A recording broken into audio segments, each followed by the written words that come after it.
Hi friends, అందరికి ఎలా ఉన్నారు ఫ్రెండ్స్? బాగున్నారా? మేము కూడా ఇలా ఉన్నామండి. పొద్దున అంతా పడుకునే ఉన్నాను ఫ్రెండ్స్. ఒంట్లో అయితే బాగాలేదు.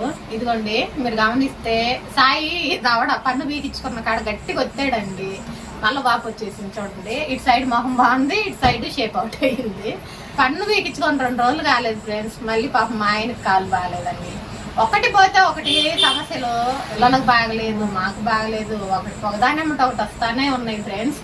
ఇంక ఇప్పుడైతే హాస్పిటల్కి అయితే బయలుదేరుతున్నామండి ఫ్రెండ్స్. ఈరోజు అయితే పొద్దుటి నుంచి పడుకొనే ఉన్నానండి. ఇంకా సాయంత్రం పూట ఓపిక తెచ్చుకొని కొద్దిగా ఇంట్లో పని అయితే చేసుకొని హాస్పిటల్కి బయలుదేరాము. ఇంకా బట్టలు అయితే పిండేస్తున్నానండి. అయితే బట్టలు కూడా నీళ్ళు ఉన్నట్లయితే మా ఆయన పిండేసేవాడండి పొద్దున. కాకపోతే నీళ్ళు లేవు ఫ్రెండ్స్. మాకు టైము కరెక్ట్ రాదండి పంపు. ఇప్పుడైతే ఒక 4 రోజుల నుంచి అయితే ఇస్తే పొద్దున్నే అన్నిస్తున్నాడండి, లేకపోతే సాయంత్రం పూట ఇస్తున్నాడు.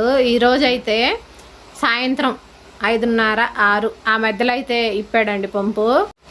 రేపు బిండేసుకుందాంలే, బట్టలు ఏం బిండకు, పంపు నీళ్ళు ఒక్కటి పట్టుకో, హారికని బజార్కి తీసుకొని వెళ్ళొస్తాను, ఓపీ అది రాయించుకొని వస్తానని అన్నాడండి.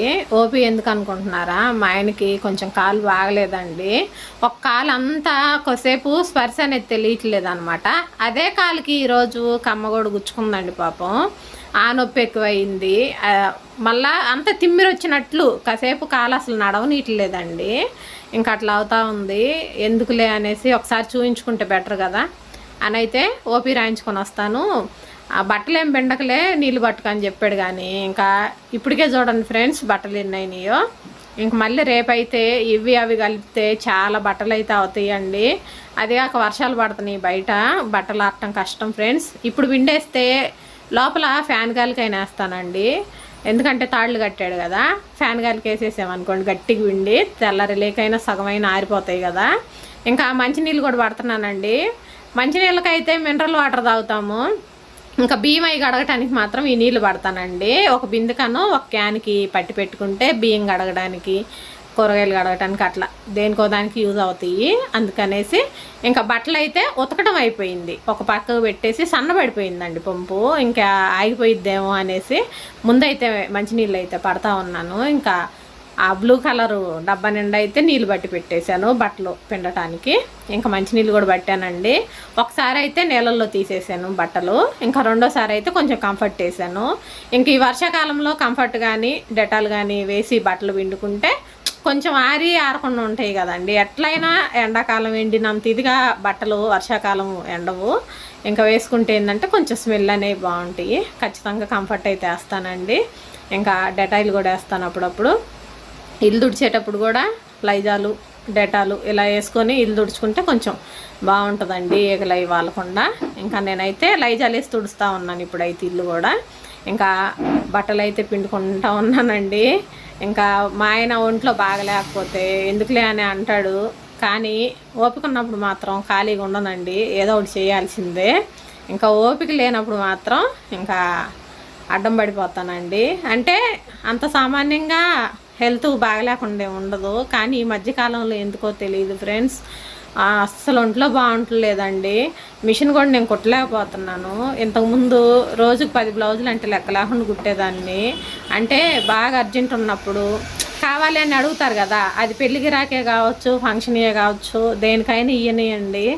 నేనైతే కాదనకుండా నైట్ నిద్ర మానుకొని కూడా కుట్టేదాన్ని అండి. ఇప్పుడైతే రోజు మొత్తంలో ఒక 2 బ్లౌజులు కూడా నేను కుట్టలేకపోతున్నాను. అసలు మిషన్ అంటేనే ఆ మిషన్ ధ్యాస అనేదే నాకు రావట్లేదండి, ఎందుకో ఏమో తెలియట్లేదు. సాదా బ్లౌజులు ఒక 2 కుట్టేసరికి అంత అలసిపోయినట్లు అవుతున్నాను. అది ఎందుకనేది అర్థం కావట్లేదు. అదిగా పిల్లలకి బాగుంటలేదు. మొన్న పిల్లలిద్దరికీ జ్వరాలు, పిల్లలకు తగ్గింది అనుకునేసరికి నాకు పన్ను నొప్పి, నాకు పన్ను బీకిచ్చేసుకొని ఈ దవడ వాపు అయితే ఇప్పుడు కూడా ఇంకా తగ్గలేదు. ఇంకా మా ఆయనకి చూపించుకోవాలా, నా కాలు అయితే అసలు నడవటానికి కూడా ఇదిగా ఉంది ఒక్కోసారి అని మా ఆయన అన్నాడండి. ఇంకా ఎందుకైనా మంచిది ఆయనకు కూడా చూపించుకుంటే బెటర్ అనేసి ఇంకా హాస్పిటల్కి అయితే బయలుదేరిపోయాం ఫ్రెండ్స్. ఇక్కడ గోదావరి ఖనిలో మమతా హాస్పిటల్, నాగిరెడ్డి సార్ బాగా చూస్తాడండి, విజయవాడ డాక్టరు తను. ఇక్కడైతే హాస్పిటల్లో చూస్తూ ఉన్నాడు ఎప్పుడు. ఇంకా మా ఆయనకి బాగాలేకపోయినా బోన్స్కి స్పెషలిస్ట్ అండి ఆయన. ఇంకా ఆయన దగ్గరికి అయితే తీసుకొని వచ్చాము, చూపించుకున్నాము. ఏం కాదులేమ్మా, బలం తక్కువ అయ్యింది, ఆ మందులు అయితే వాడుకోమని చెప్పాడు. నిజంగా ఫ్రెండ్స్ మా ఆయన అయితే చాలా తగ్గిపోయాడండి. ఇంతకుముందు బాగుండేవాడు, ఇప్పుడైతే ఎట్లయినా పైకి కనపడాడు కానీ ఆయనకు మాత్రం లోపల ఎందుకు ఉండవండి, బాధ ఉంటాయి ఖచ్చితంగా. కాకపోతే ఆయన బయటపడాడు, నేను బయటికి చెప్పేస్తాను. ఇంత బాధలో కూడా అక్కడ మెడికల్ షాప్ అయిన వీడియోలు చేస్తారు కదా అని చెప్పి అడుగుతూ ఉన్నాడు.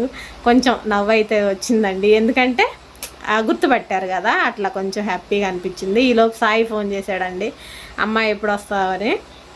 సరే అక్కని గోల్ చేయకుండా ఉండు సాయి, మందులు తీసుకుంటున్నాము, వస్తున్నాంలే అని అయితే చెప్పాను. ఇంకా మందుల గురించి అడుగుతున్నానండి, ఇది ఎప్పుడు వేయాలి అది ఎప్పుడు వేయాలని అడుగుతూ ఉన్నాను. ఇంకా ఇంజక్షన్ అయితే రోజు మరిచి రోజు ఒకటి చేయించుకోమని చెప్పి 3 ఇంజక్షన్లు అయితే రాసాడండి. ఇప్పుడైతే ఒక ఇంజక్షన్ అయితే చేయిస్తూ ఉన్నాను. అదేందో ఫ్రెండ్స్, ఎంత బాగాలేకపోయినా నేను తట్టుకోగలుగుతాను, కానీ మా ఆయనకు బాగలేదంటే నాకెందుకో భలే బాధ వేసిద్దండి, నేను చూడలేను. అదిగోండి ఇంజక్షన్ వేసేళ్ళకి ఎట్లా నడుస్తున్నాడు చూడండి.